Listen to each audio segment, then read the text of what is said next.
او یحیی ابن معاذ رحمه الله هغه فرمایلی دي وې سلور غمونه دي سلور چې دا سلور غمونه یې کنه مسلمان سره به چرته خوشاله نشي سلور خبرې دي د سلور خبرو غم دی دا چې کم سړی سو سره د سلور خبرو غم نو د ټول عمر په غم کې دی به غمجنی یو فرمایلی چې اهم المعاد قیامت ته دتلو غم دی چې د قیامت ته روانه ما د الله رب العالمین مخله ورتلل دي دوباره را پاسېدل دي حساب کتاب دی دا یو ډیر لوی غم دی زما عزتمند زمونږ او تاسو په سر باندې پروت دی مونږ ته روان دی هر یو انسان که نارینه دی او که زنانه دی او هر یو پیره دا دقه غم دی زما عزتمند دا سره دی به الله رب العالمین مخله زی دوباره پیدایش ته د الله سبحانه و تعالی سره مخامخ کېدلی نو یو غم دا دی دویمه فرمایل وهم المعاش د جنم غمونه دي د روزي غم دی د بچو غمونه دي دام د مسلمان سړی سو سره خپل بچو له روزي پیدا کې او درېمه ویلی وغم الذنوب د ګناونو غمونه دي دا من خو پیدا شوی د سلوخ کلم تیر کل ګناونم کړی دي او دم خزانه کړی دي دا ساتلې شوی دي زما عزتمندو د الله رب العالمین په کتابونو کې په صحیفو کې زمونږ چې کمی صحیفې دي زمونږ چې کم د ریکارډ کتابونه دي پاګه کې دا ټول لیکل شوی دي هغه بوران شوی چې چا توبه ایستي دا والله قبول کړي دا هغه بوران شوی چې چا توبه ایستلی دا او بیا هغه توبه قبول شوی دا غره د سنه چې توبه ویستلې شو ګناونه معاف نه زما عزتمندو د دې خبرې پته هیڅ نه لګي چې توبه قبول شو که قبول نشوا د توبې د قبولیت پته نه لګي بعض نخي پکې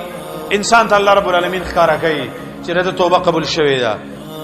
نور یو صحابي د غزا نه پاتې شوی او هغه 50 ورځې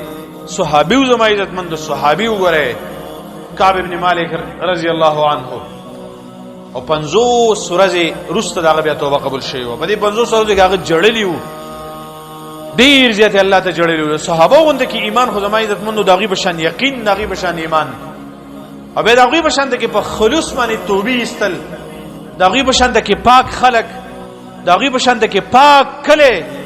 د الله رسول په امامت کې منځونه نو زما عزتمند غم الذنوب یو د ګناونو غم دی ګوره دا من د جبې ګناه کو د سترګو ګناه کو د لاس ګناه کو ډیر ګناونه منګ او تاسو کو په عبادتو کې ګناګار یو په معاملاتو کې ډیر زیات ګناونه دي زمونږ او تاسو نه مسلمانانو له موږ څومره zarar ورکو څومره مسلمانان موږ تنگ کړی دي څومره مسلمانانو غیبتونه کړی څومره مسلمانانو تم کنځلي کړی دي د څه ډیر ضررونه زمونږ د لاس نه مسلمانانو ته رسیدلې دي زما عزتمندو نو د ګناونو غم دی دا ویلو چې دریم غم چې مسلمان سره د ګناونو غم دی یو سړی ګناونه کړی دی به بیغمای دی به خوشاله د پس ګناونه لیکل شوی دی د ریکارډ جمع شوی دی او دا ټول به د شپېتو کالو په یو ځای باندې سړی بس راو باسلې چې داري د ټول عمر ګناونه دي دادي ابې د لوم تلی چې دای وزن دی زما عزتمندو دا ډیر لوی غم دی او سلورم غم ویلو چې دنیا کې به انسان باندې خپل غمونه راځي کله د بدن غم دی کله د مال غم دی کله د بچی غم دی کله د مرګونو غمونه دي د سلور غمونه ولدا مسلمان سړی چې خوشاله دي نه بریدي یحیی ابن معاذ ډیر صحیح خبره کړې چې چا سره د سلور غم وسره یې کنه چې د سره قبر غمي چې زبدي قبر کې په دومره زیره زما عزتمند والله العظیم چې سم درې زړه نو ته سوچ وګی کنه ډډه بګی سړی نه بدلیږي دومره زیره او چې ځان پکې متصور کې چې زبکه پروت ما او خلق را باندې خاورې واړول او خلق را نه لاړل او زبکه دغه شان کې پاتې شوما او بیا الله را ژوندې کړم په دغه ځای کې او ملائکه رالو تاسو را نه کوي والله کله چې زړه ته روټي کی دا د څه ځای دی په ایمان درته د زړه نه وې مګوره چې دا ځای د رایات شي ته سم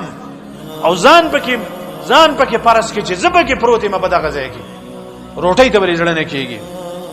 خدا زمونږ استادو غافل یو زما عزتمندو دغه ځای نه نور په دغه ځای کې سملاستل